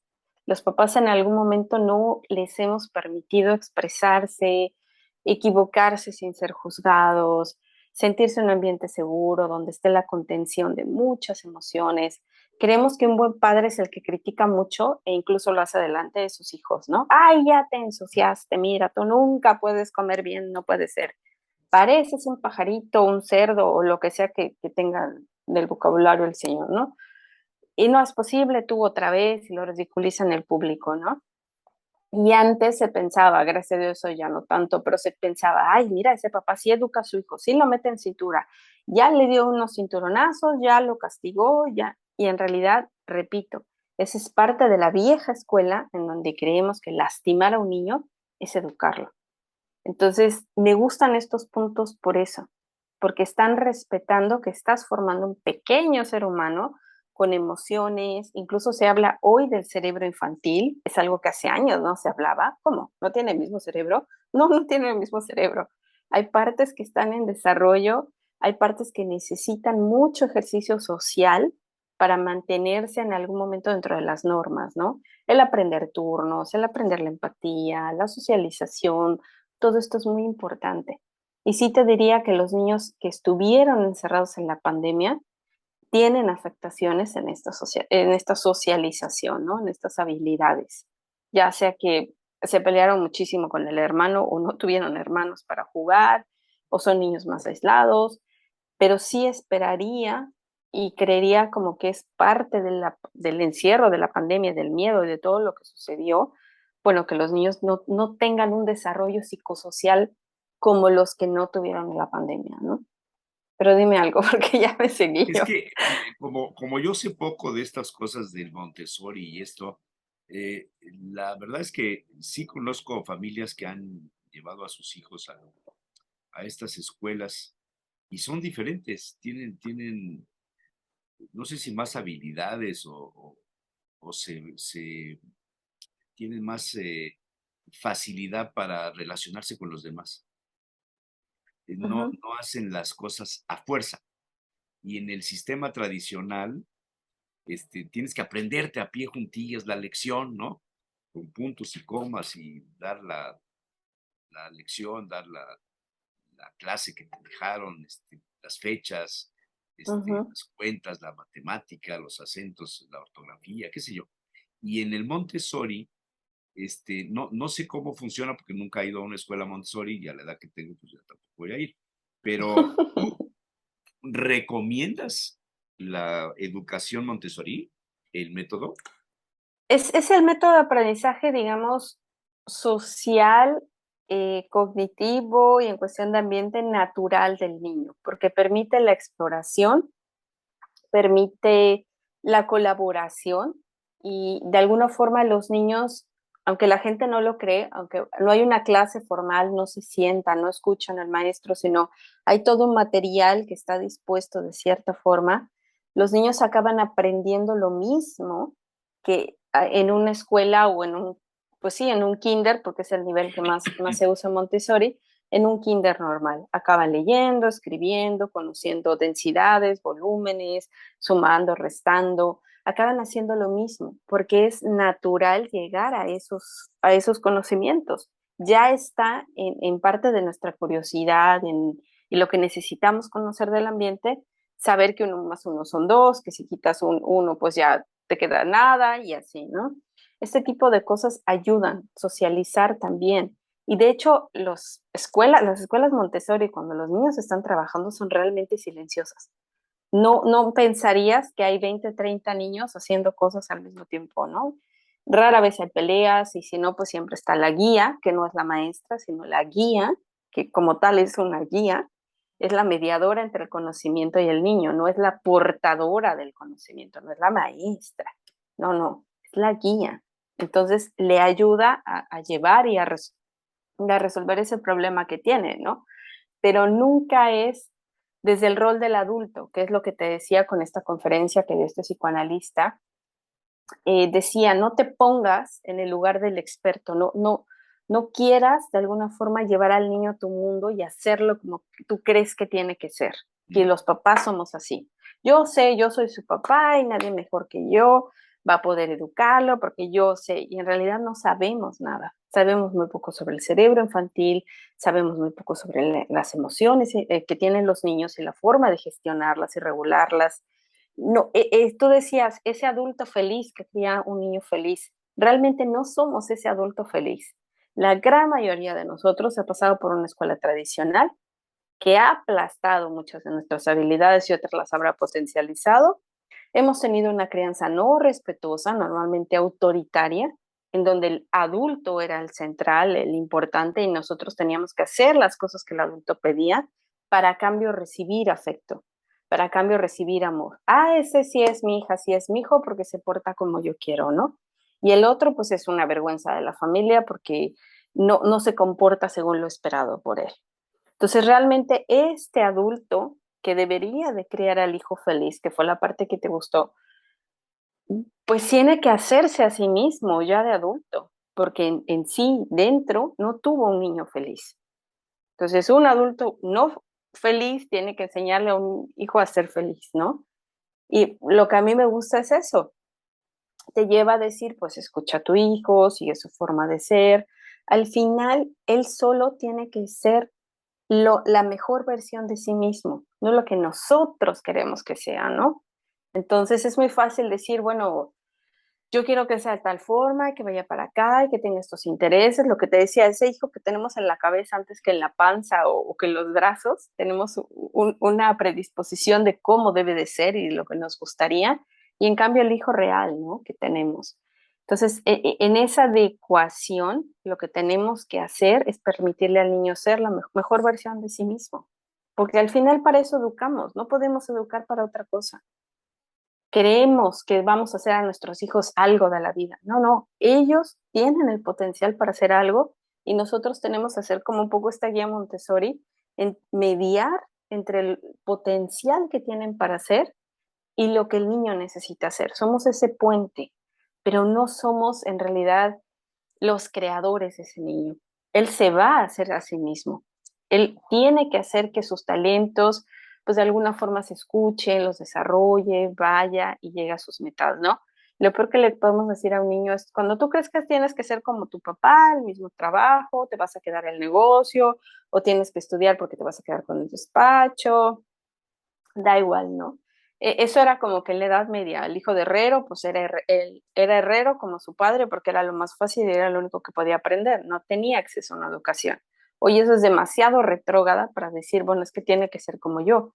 Y si no es en la profesión, Imagínate esto entre los militares, el militar que quiere que su hijo sea militar, el militar que quiere que su hijo obedezca y se comporte como si estuvieran en el ejército. La formalidad, la puntualidad, la disciplina, el corte de cabello, el tema del orden de las cosas en la recámara, la ropa, las tareas, los zapatos lustrados, el ejército. sí, creemos que la disciplina debe ir con dolor, ¿no? Sí o sí. O sea, te levantas así, estás cansado, enfermo, con hambre, da igual, tú tienes que levantarte a la misma hora y hacer las cosas. Creemos que esta disciplina, ¿no? Te lleva a ser mejor persona. Sí, explícame por qué muchas personas tienen este burnout, ¿no? Que están quemadas, que ya no pueden más y empiezan a tener, pues sí, trastornos mentales, por qué no duermen en las noches, por qué les da ansiedad, Hoy tenemos un nombre para esas cosas, pero hace tiempo no sabíamos qué le pasó a nuestros abuelos, nuestros tatarabuelos, que simplemente un día murieron de un infarto o no sé, desarrollaron alcoholismo o algún otro tipo de cosa, ¿no? ¿Por qué vivían así? ¿Por qué ellos no hablaban de felicidad? Bueno, pues porque jamás fue algo que se plantearon, ¿no? Ellos estaban centrados en el hacer. Tienes que hacer, hacer, hacer, pero no en quién puedes ser y qué deseas ser. Muchas veces, generaciones atrás, no se casaron ni con la persona que querían, ni vivieron la vida que querían, ni trabajaban en lo que querían. O sea, es imposible que una persona así haya tenido una vida feliz. Probablemente momentos, sí, claro, pero no es algo que podemos repetir en las generaciones que vienen, ¿no? Creo que deberíamos de voltear y aprender, pues, lo que no hicieron bien las anteriores para irlo corrigiendo. Por eso te decía, creo que lo mejor que podemos hacer es ser esa guía para que nuestro hijo sea lo que tiene que ser y lo que puede ser, ¿no? Y Oye, claro, cuidar a que no sea algo malo, pero pero fíjate, tú tienes una maestría, estudiaste una carrera que te permite tener todas estas valoraciones y expresar estas ideas. ¿Cuántas personas tienen esto? ¿Cuántos padres de familia tienen la capacidad de entender o de orientar a sus hijos en situaciones similares, cuando muchas veces no terminaron ni la primaria? Imagínate los hijos de la señora que lava ropa para sobrevivir, abandonada por el marido, que se las arregla como puede y que va saliendo adelante por la vida haciendo el aseo en las diferentes casas en donde la contratan, que no tiene seguro social, que los hijos van a la escuela pública en el mejor de los casos, porque muchas veces ni siquiera eso los ponen a trabajar. ¿Cómo llevamos este tema de padres felices, hijos felices? ¿O cómo llevamos el tema de educar positivamente a los hijos? Qué difícil y qué eh, incongruencia de todas estas diferencias que hay en la vida, ¿no? fíjate que mientras me ponías ese escenario, esto se repetía en mi cabeza, la palabra amor. Es que sí se necesita conocimiento, sí, claro, estos estilos de paternidad, las necesidades, leer cosas como estas, y si no tienes acceso pues a la lectura, obviamente pues menos. Claro. Pero de alguna forma tenemos, a pesar de todo esto, el potencial siempre de amar a nuestros hijos. Y el amar a nuestros hijos nos lleva a darles lo que no tuvimos. Se llama la falta, darles la falta. Que seas la mamá o el papá que nunca tuviste o que quisiste tener. No sé mucho te decía de este señor hoy, que su padre falleció pues cuando él era muy joven, si no es que bebé, y nunca tuvo un papá.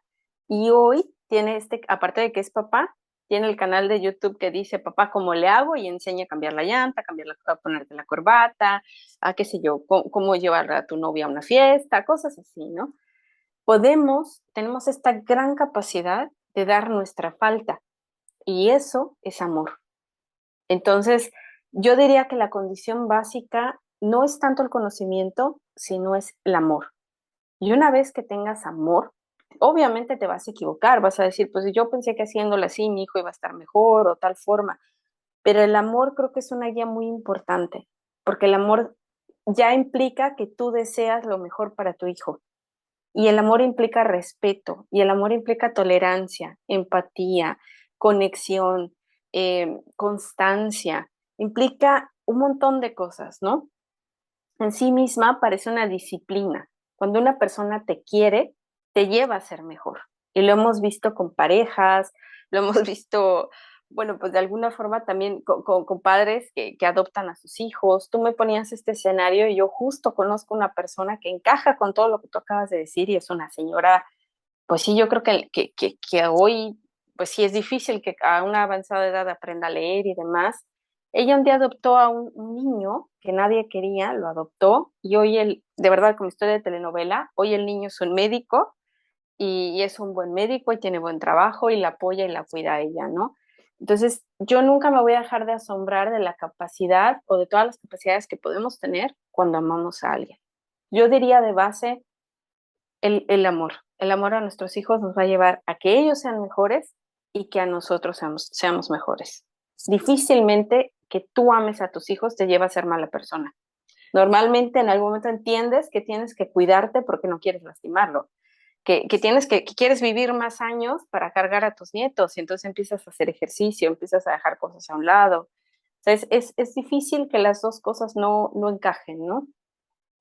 Seguramente has en algún momento escuchado frases como doña fulanita o don sutanito, qué buenos le salieron los hijos.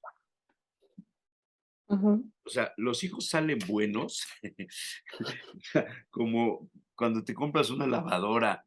Y qué buena me ha salido la lavadora esta, ya lleva 10 años y no se descompone. Entonces, los hijos, qué buenos le salieron los hijos, trabajadores, responsables. O, Sí, oye, qué mala suerte tuvo fulanita de tal con ese muchacho, ya ves que anda metida en drogas. No, pues son las amistades. sí, sí, Las sí, sí, amistades. no, sí. Cuando salen buenos, qué buenos te salieron, y cuando salen malos, son las amistades, las malas Ujú. influencias. ¿Qué piensas Sí, de? cuando los hijos salen, o sea, sí son una combinación muy especial genéticamente y demás, pero a veces ya tienen un temperamento y con este temperamento pueden desarrollar defectos. Entonces, si uno se da cuenta que tu hijo tiene cierta tendencia por ejemplo, a no querer perder, ¿no? Hay niños que les frustra muchísimo perder y realmente después eso les afecta socialmente, empiezan a mentir, empiezan a hacer trampa y buscan la forma de salirse con la suya y al final cuando los ves pues ya llevan toda una carrera ahí en hacer cosas que no están bien, ¿no? Desde mentir, engañar a la novia, llegar tarde al trabajo, comienzan a ser esa persona no confiable porque siempre quieren ganar. Yo creo que es allí cuando a veces tenemos que preguntarnos, según el temperamento que por la suerte de Dios de la genética tienen nuestros hijos, que eso es con lo que se nace, eh, ¿qué necesitamos que aprenda para que no pase a más, para que no se convierta en un defecto? Un niño impaciente, un niño poco tolerante, un niño que no desarrolla bien la frustración. Decíamos tolerancia a la frustración, ¿no? La frustración es en sí misma intolerable, ya por definición. No hay quien tolere la frustración porque la frustración es cuando el vaso ya se te desbordó. No es posible. Entonces, enseñarlo a gestionar sus emociones y estar muy pendiente, y sí diría a veces avanzar la película 15 años, 20 años, 10 años, y darnos cuenta si esto sigue así, cómo va a ser mi hijo, mi hija. Y ahí estamos en tiempo de detenerla. El problema es que a veces creemos, no, cuando crezca se le va a quitar. Ahorita miente porque pues no distingue entre la fantasía y la realidad, pero luego ya se le va a quitar. Cuando me entienda, cuando vaya a la escuela, cuando haga catecismo, se le va a salir el chamuco, cuando pase tal cosa. Mientras más pronto tengamos los ojos abiertos y seamos honestos, que a veces el niño puede mentir y porque no le gusta perder y trabajemos ese defecto, mejor será un hijo. A veces pueden salir con ciertas cosas por el temperamento, pero siempre se puede corregir. Y el hecho de que, pues sí, salgan buenos, pues es que potencias todas o sea, las cosas que pueden ser bien, sus Claro, talentos, ¿no? Hay claro, niños claro, sensibles, hay niños con claro. muy buena memoria y al final pues acabas haciendo que lo aprovechen, ¿no? Que de ahí hagan algo bueno. Sí, sí, sí. Qué interesante, ¿verdad? Todo este asunto nos lleva a considerar la enorme responsabilidad que es ser padre. Ujú. No nada más es el tener hijos por tenerlos y dedicarle poco tiempo después de que tienes a los hijos, abandonarlos a su suerte, ¿no? Ujú. A no Sí, verlos, ¿no? sí. A no Bueno, entenderlos. está interesante. Muchas Sí, gracias. Hoy tenemos poco tiempo porque Fritz Glockner abusó. tuvo una, tuvo una participación muy grande y entonces hoy tenemos poco tiempo. Pero bueno, ya lo veré, no te preocupes. muchísimas Gracias, Jesús gracias, Manuel. Andrea. Gracias. Besos y Un gusto. abrazos. Igualmente. te vaya bien. Dios. Yo.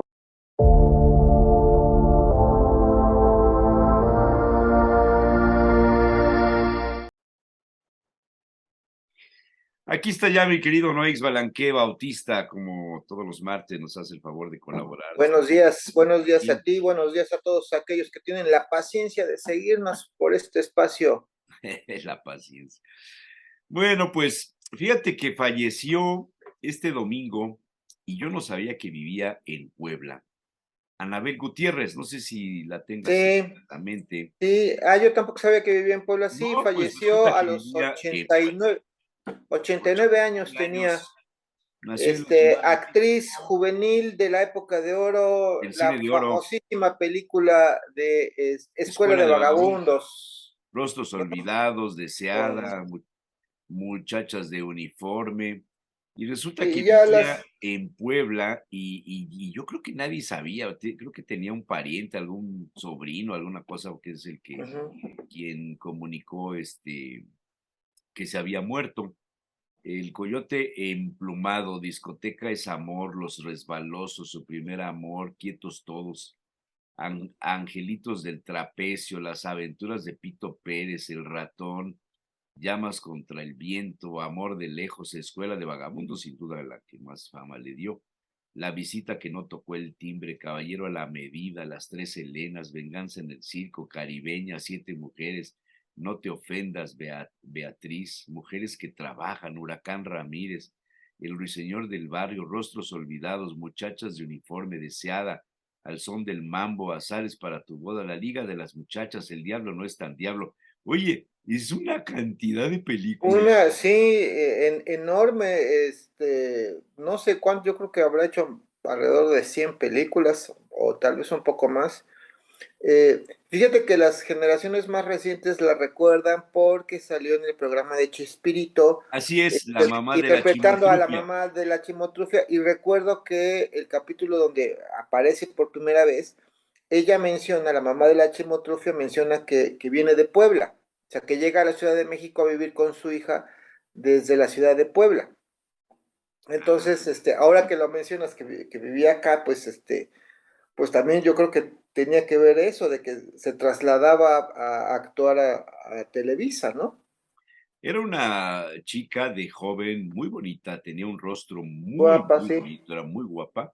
Por aquí tengo una cosita de video, te la voy a poner, dura muy poquito, donde se le ve, pues jovencita. El video no es muy bueno, pero ahí está.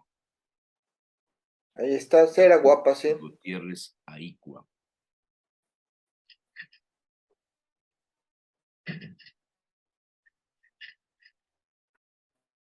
Sí, ahí con Cantinflas.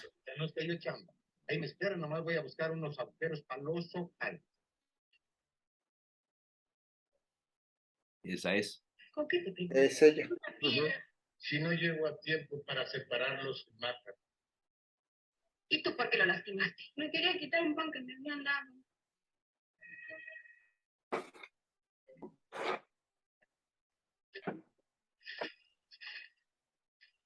Tomen. Y no. Ahorita, dígale al chofer. Digo al vagabundo que saque el coche para llevarme a casa. Ahí está, ajá. Creo que es la película que más fama le dio. Ese que anda en el jardín. Ahí se la decía el jardinero.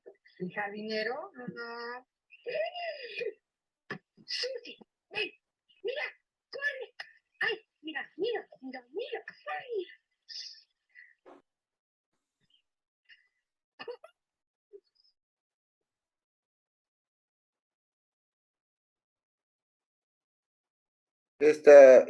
Este papel le dio tanta fama, haciendo el personaje de una jovencita, adolescente, niña como de 12 o 13 años, aunque ella ya era mayor, ¿no? Le dio mucha fama por su como inocencia y a la vez cierta como maldad inocente, vaya, ¿no?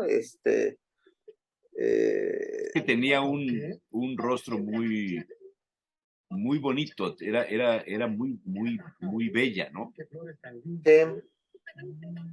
Sí, no, Además tenía una belleza Yo siempre he sido un hombre. sui generis, Esta, ¿no? esta ya no es ella, pero bueno. Sí, tiene una belleza sui generis, efectivamente. no, Y su bueno, mirada ya sobre todo. luego los años no pasan de balde, por ahí salieron algunas fotografías de del Sí, no hace contraste mucho ya yo, mira, no hace mucho vi una entrevista que le hicieron en algún programa de internet. Tendrá yo creo que esa entrevista como unos, menos de un año tal vez. Y ella menciona, de hecho, ya habían cortado y siguieron grabando porque les agradecía mucho a los productores de ese programa y a quienes estaban, que la recordaran. De hecho, esa foto de mayor, ya mayor es de esa entrevista que te menciono. Y ella diciendo que qué bueno que se acordaban de ella, agradeciéndoles muchísimo a esa entrevista, agradeciendo mucho esa entrevista porque ya se sentía olvidada, ¿no? Y le dio mucho gusto que gente joven la recordara su carrera, y es una entrevista muy bonita, muy alegre, o sea, se ve que ella tenía muy buena disposición en la vida, ¿no? mira, Un buen, bonito carácter. este Twitter es interesante, tiene cuatro facetas de Ajá. su vida. Yo creo que esa es la última vez que estuvo frente a la cámara, ya pues, de 80 y tantos años, ¿no? Qué bonita era, ¿eh? Guapa ella, vela. Una cara de inocencia, como has dicho. Ujú. Bueno, pues falleció y falleció en Puebla, asunto que no teníamos ni idea de que vivía por aquí. Sí, Pero, varios actores y actrices sobre todo muchos de la época de oro viven aquí en Puebla. ah, sí. Regina Torné, por Ah, ejemplo, Regina Tornés, sí es cierto, sí, sí es cierto. este, y cantantes, y nada más que no lo sabemos, y pues bueno, tampoco sabía que Anabel Gutiérrez vivía aquí. Así es. Pues, lamentable pérdida, una de las figuras del cine mexicano, del cine, sobre todo de la época de oro, y que dejó huella, y que, bueno, pues su historia también yo creo que es la historia del cine mexicano, ¿no? Sí, sí, sí, sí, sí, efectivamente. Bueno, pues, ¿qué me tienes por ahí? Pues vámonos a la poesía. Vamos. Y te tengo algo de Javier Villaurrutia, que se llama Ellos y yo. Ellos saben vivir y yo no sé. Yo lo olvidé si lo aprendí o nunca comencé. Ellos saben besar y yo no sé lo que es. Me da miedo probar a saber. Ellos saben reír. Dios mío, yo no sé y tener que seguir así. Ellos saben mil cosas más que yo no lograré jamás. Ellos saben vivir y reír y besar. Yo solo sé llorar. Ándale, No, suena ándale. medio dramático y medio trágico, pero de repente hay vidas así, ¿no? Yo supongo que Villaurrutia, Villaurrutia estaba un poco nostálgico y deprimido cuando escribió esto. sin duda, Eh, sin duda. Ah, bueno. ¿Tienes otro de él ¿Otro? mismo? No, de Villaurrutia no, pero tengo otros, vas a ver, Ya de estoy Ramón listo. López Velarde Ah, López Velarde, también, bueno. que se llama Hoy como nunca. Hoy como nunca me enamoras y me entristeces. Si queda en mí una lágrima, yo le excito a que clave nuestras lobegreses. Hoy como nunca urge que tu paz me presida, pero ya tu garganta solo es sufrida, blancura que se asfixia bajo toses y toses, y toda tú una epístola de rasgos moribundos colmada de dramáticos adioses. Hoy como nunca Es venerable tu ausencia y quebradizo el vaso de tu cuerpo, y solo puedes darme la exquisita dolencia de un reloj de agonías cuyo tic-tac nos marca el minuto de hielo en que los pies que amamos han de pisar el hielo de la fúnebre barca. Yo Órale. estoy en la ribera y te miro embarcarte, huyes por el río sordo y en mi alma destilas el clima de las tardes de ventisca y de polvo en las que doblan solo las esquilas. Mi espíritu es un paño de lágrimas, de ánimas, un paño de ánimas de la iglesia siempre menesterosa, es un paño de ánimas goteado de cera, hollado y roto por la grey astrosa.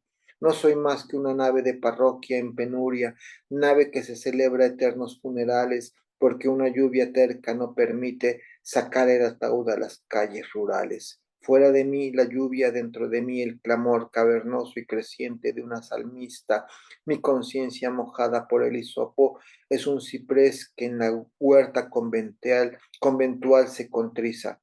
Ya mi lluvia es diluvio y no miraré el rayo del sol de mi arca, porque ha de quedar roto mi corazón la noche 40. No guardan mis pupilas ni un matiz remoto de la lumbre solar que tostó mis espigas. Mi vida solo es una prolongación de las exequias bajo las cataratas enemigas. Órale. También medio trágico. Hijo, hoy amaneciste trágico.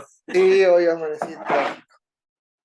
Pero mira, A ver, te pongo algo de Rodolfo. a ver. Ayer estuvimos hablando mucho de él, fíjate. Se llama, ay caray, no le puso nombre.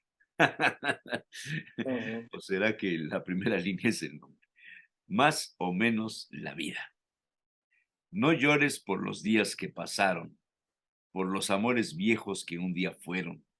El tiempo nunca cura los excesos ni convierte en victoria los fracasos. De todas las pasiones solo hay una que salva del olvido, la derrota. Es cuando la nostalgia te rescata y un momento fugaz se te hace eterno. La pasión solo vive en el recuerdo. La vida es corta, apenas un instante. Ese brillo magnífico que pasa delante de tu puerta y te bendice con su luz inmortal, apenas nada. No busque más allá del día que vives. Ten presente que la vida es tan hermosa porque no eres eterno. Y no hay amores que resistan al tedio y la costumbre. Solo el instante te salva de la muerte. Así que vive en paz, apura el vaso, en las tabernas te espera siempre alguien, y en la esquina más negra de la calle vive un ángel que te besa la boca en tu noche más triste y más oscura. Deja que todo pase y que te envuelva. Nada puedes hacer contra la vida. Échate, resignado, entre sus brazos y que ella pare el reloj y el calendario. Todos los trenes pasan por su nombre. ¿Qué te parece? Ah, qué bonito. También ¿Qué un poco, te parece? dolido, no tan trágico como los que acabo de leer, pero Sí, hoy nos pero invadió. pero la nostalgia. Sí, Pues es hoy el clima, yo nos creo. invadió. Sí, nos invadió. Bueno, pues es que los días ha estado lloviendo fuerte, Sí, man. ha estado Este lloviendo, domingo los la días granizada que grises, cayó, nublados. hijo, man. La verdad es Sí, que sí te sí, parece. y claro que quieras o no, consciente o inconsciente, eh, el entorno, los colores, es decir, la dimensión estética del entorno, la luz, influye mucho en las emociones, ¿no? Sí, Entonces, los días grises son días tristes, de ahí que por eso también se use como metáfora, ¿no? Lleva una vida gris, tiene días grises, ¿no? sí, sí, sí, sí, sí. No. Tiene relación el clima con el sentimiento, con el carácter, ¿no? Ujú. Por ejemplo, Europa y el norte de América, Canadá sobre todo, que tienen momentos y días muy grises Sí, que y muy tienen oscuros, ciudades subterráneas ¿sí? por los climas tan extremos. Sí, y hay mucha depresión en esos lugares, mucha tristeza. Y Eh, yo realmente no de las personas que conozco que han ido a vivir a esos lugares mexicanos, regresan porque sí extrañan mucho la luz, el sol, se sienten tristes, muy nostálgicos, Es- ¿no? Te leo algo de Francisco de Quevedo, muy A breve. ver, Casamiento ridículo. Trataron de casar a Dorotea los vecinos con Jorge el extranjero, de mosca en masa gran sepulturero y el que mejor pasteles aporrea. Ella es verdad que es vieja, pero fea, docta en endurecer pelo y sombrero. Faltó el ajuar y no sobró dinero, mas trájole 3 dientes de librea. Porque Jorge después no se alborote y tabique ventanas y desvanes hecho tiesto de cuernos el cogote. Con un guante, 2 moños, 3 refranes y 6 libras de zarza, llevó en dote 3 hijas, una suegra y 2 galanes. Quevedo tenía cosas muy de tenía sarcasmo, de tenía ironía, ¿verdad? su humor, ¿no? Sí, El sarcasmo, fíjate que es una de las síntomas o de las atribuciones de la inteligencia, así es. ¿no? Como el albur, que la semana, que hace 2 semanas Ajá, platicamos eso. Otro exacto. rápido de Quevedo. Se llama A una adúltera. Y dice, solo en ti, lesbia, vemos que ha perdido el adulterio la vergüenza al cielo, pues que tan claramente y tan sin velo has los hidalgos huesos ofendidos. Por Dios, por ti, por mí, por tu marido, que no sepa tu infamia todo el suelo. Cierra la puerta, vive con recelo, que el pecado nació para escondido. No digo yo que dejes tus amigos, mas digo que no es bien que sean notados de los pocos que son tus enemigos. Mira que tus vecinos afrentados dicen que te deleitan los testigos de tus pecados más que tus pecados. A una adulta que veo. Vámonos. Eh, Donde los testigos chismosos hacen más grande el sí, pecado, sí, ¿no? sí. Chisme de vecindad, diría, ¿no? Sí, sí, o Polo Chico Infierno Grande, ¿no? Así es, así es. Bueno, te voy a leer un último poema, este de Cotilleo. Carlos López Beltrán. Se llama Entre los intersticios y es un fragmento. Qué bueno sería si fuésemos solas, qué infantil, qué estúpido, qué bello. Pero no, no somos solas, ni tantito, no, no somos solas. Ni las olas que parecen hombres, ni siquiera hombres que parecen olas, simplemente hombres, simples hombres en peceras invertidas que nunca terminaremos de conocer. Hombres en países, en ciudades, en coches con parabrisas, por los cuales a veces escurren las gotas de la lluvia y a veces, menos a menudo, alguna de esas gotas nos parece una lágrima de un mar que nos parece preguntarnos si no seremos olas, Anda, anda. ¿no? Suena bien, suena bien. Sí. Oye, y cuéntame un poco, porque ya estamos a tiempo, faltan unos cuantos días del homenaje que le van a hacer al maestro Fernando Ramírez Osorio. Fernando Ramírez Osorio. Así es, este año 2022 es el centenario del natalicio del maestro, del gran pintor, artista plástico poblano y poco reconocido, Fernando Ramírez Osorio. Y la semana próxima, el 1 de septiembre, la rectora de la BUAP inaugurará en la Galería del Complejo Cultural Universitario la primera de 3 al menos exposiciones de la obra del maestro, tanto en grabado, en pintura y en dibujo, más algunas esculturas que van a mostrar hacer una retrospectiva de la copiosa y magnífica obra del maestro Ramírez Osorio. Fue muy prolífico, tuvo muchísimas cosas. Sí, Tienes hizo razón mucho. que no se le valoró mucho en su ciudad, en su entorno. Quizá en aquellas épocas, estamos hablando de que la carrera del maestro Ramírez Osorio, quizá su época más importante haya sido por ahí de los 70s, ¿no? Sí, sí, Y, él, y- él, y había como que un desprecio de parte de la sociedad poblana por lo que era el arte producido por los locales. Quizá sí, le daban más por un trascendencia lado, sí, por un lado, el a los arte, de fuera, ¿verdad? sí, el arte producido por los locales, por los poblanos, había un desprecio.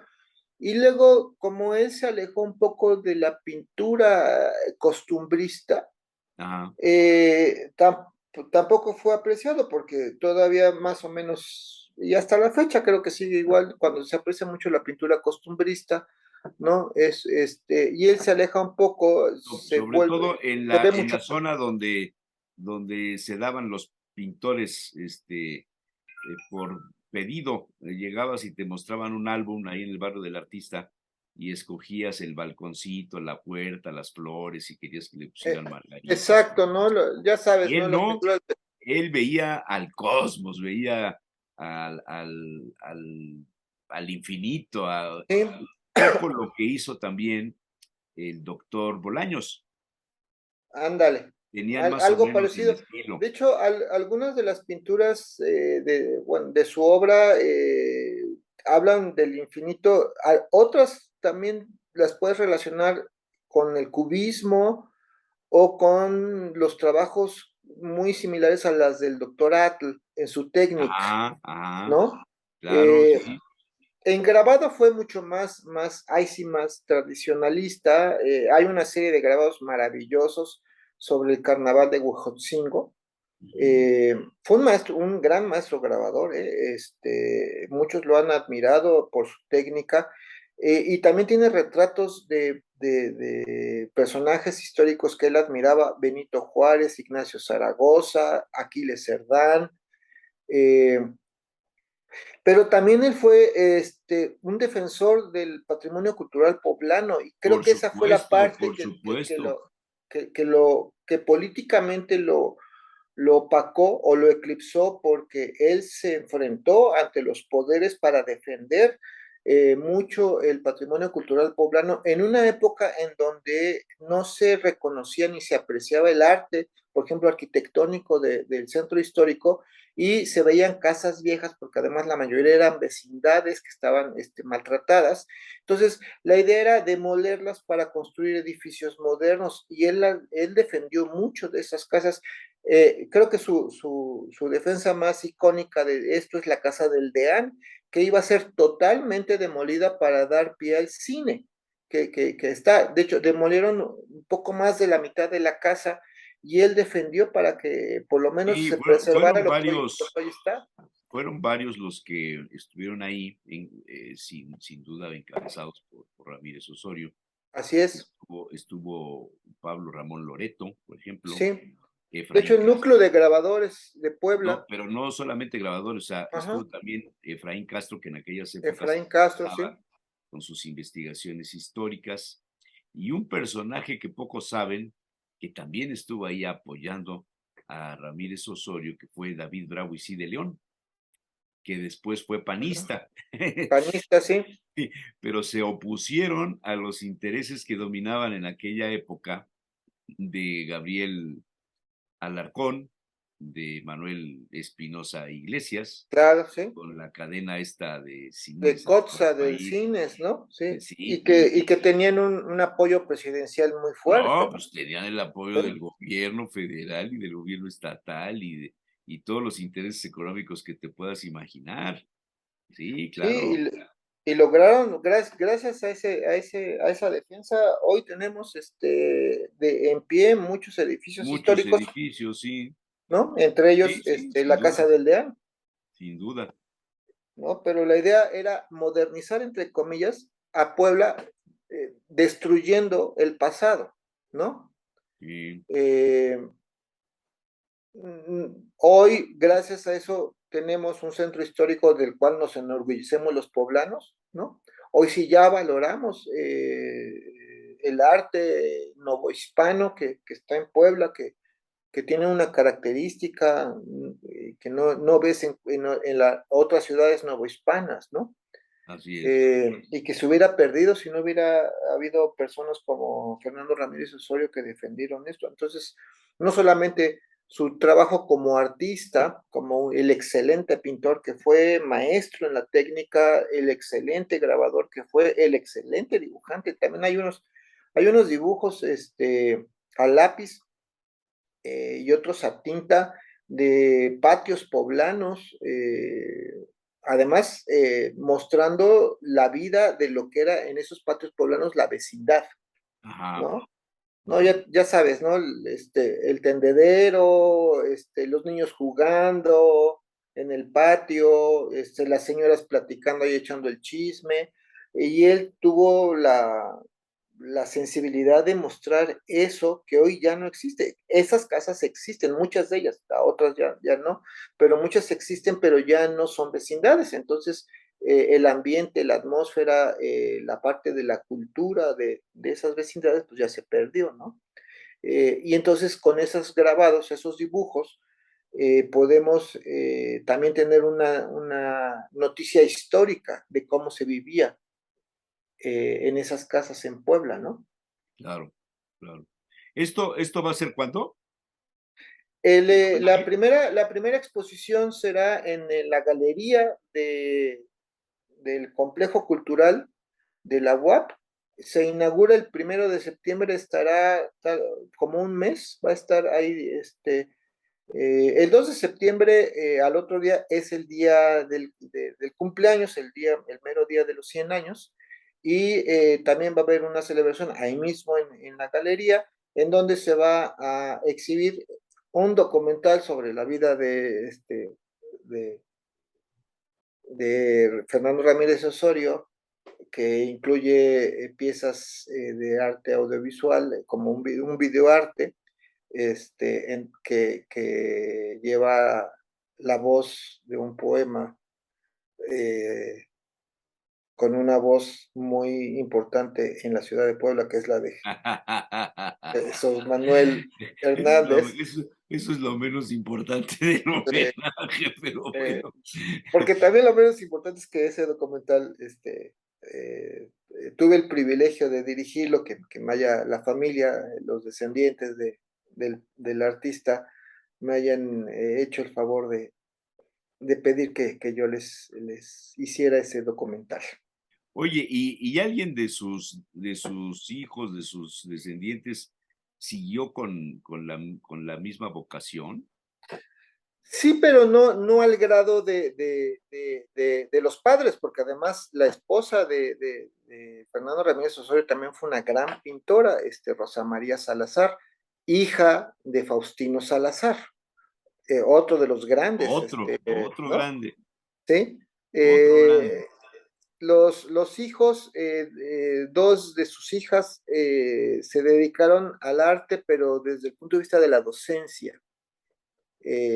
Son maestras de arte y más bien han creado artistas. Eh, Sin embargo, todos los hijos están relacionados con la gestión cultural y con el arte. Finalmente, pues, haber crecido entre artistas, Claro, pues algo deja, ¿no? por supuesto, por supuesto. Pues ahí estaremos Sí, y claro. vamos a la gente si pueden estar el día primero a las qué horas. El día primero, a las 4 de la tarde, va a ser la inauguración por parte de la rectora de la UAP. Ajá. Pues es la parte protocolaria, ¿no? Y el día 2, al otro día, el viernes 2 de septiembre, será como pues no una otra inauguración, pero es la presentación del documental y celebrando el mero día del Del centenario. natalicio. Sí, ahí estará más la familia, ahí presentaremos el documental. Entonces la invitación es doble, ya sea el 1 de septiembre a las 4 de la tarde en el complejo, al otro día de septiembre, no sé todavía la hora, pero yo calculo que será como a las 6 de la tarde, eh, en donde se exhibirá el Pero documental, aquí me además mandaron de a la obra del mí, maestro. me mandaron una invitación. A ver, espérame. Me mandó. Pero unas vale la citas. pena no solamente estar en el evento de esto de Rosy la Ramírez. apertura a Rosa María, que es una de las Rosa hijas. María, sí, Este, me dice que es el viernes 2 de septiembre a las 7 de la noche. ajá, esa es la de Don, para que escuches cómo quedó el videoarte con tu voz. Este, ¿no? Qué Que esa es, vergüenza. digamos, la parte como más significativa para ellos, para la familia, ¿no? La parte como protocolaria es el jueves, y la parte como más íntima, más personal, más familiar, y más social además, ¿no? Claro.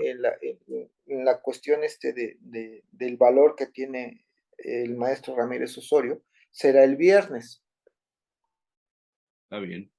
¿sí? Muy bien. Pues ahí estaremos. Pues me dará mucho gusto verte por allá, porque yo también voy Ahí a estar estaremos ese con día, mucho gusto. ¿no? Estaré ahí presumiendo el documental que dirigimos con tu voz. Muy bien, muy bien. Mi querido Noé, un fuerte abrazo, como siempre. Igualmente, Cuídate, igualmente, y cuídate. todos están invitados a ver la obra del maestro Ramírez Osorio, ya sea en el complejo y más adelante se va a exhibir en otros espacios, el Museo de San Pedro y la Galería Municipal. Perfecto. Muchas gracias, Noé. A ti. Buen día.